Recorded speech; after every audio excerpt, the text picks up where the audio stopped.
Jane Smith is sitting on a Lufthansa machine bound to Frankfurt, Germany. She empties her second glass of red wine and fastens her seatbelt because the plane is about to land. When Jane exits the aircraft, she goes straight to customs. She shows the officer her American passport. It's black. "Why are you here?" the officer asks. "Supporting technical consultations at the consulate," Jane responds. The officer stamps her passport and she passes through. Jane grabs some euros from an ATM, takes a cab to a nearby hotel, and checks in.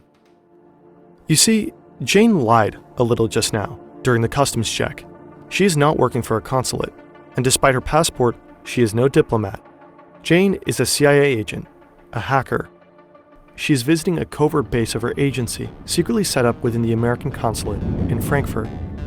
But this base, in the heart of Europe, is just one of a giant network spanning all across the globe.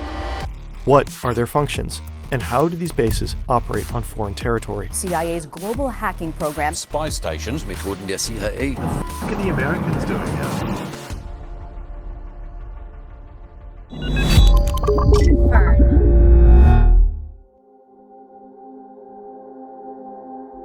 Jane enters the hotel room and drops off her bags.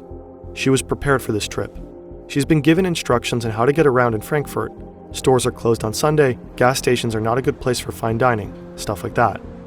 We all know this thanks to the extensive leaks called Vault 7 from a few years back. Generally, this video largely relies on leaked information and statements of retired agents.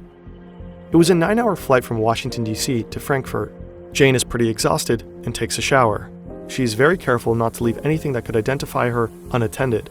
She takes her phone and laptop with her to the bathroom. Freshly dressed, Jane takes the U5 subway towards Poingesheim. She gets off at Gießener Straße, just a few hundred meters north from the consulate. Frankfurt hosts the largest U.S. consulate in the world. Officially, it is serving American residents in the region, but in truth, it is doing much more than that. At the main gate, Jane shows her black passport and is handed a yellow visitor's badge. She follows the signs to the employee entrance alongside the consulate building on the left. Jane holds up her yellow badge at the door and is buzzed into the building by a guard. Inside the building, Jane walks through a number of corridors and through a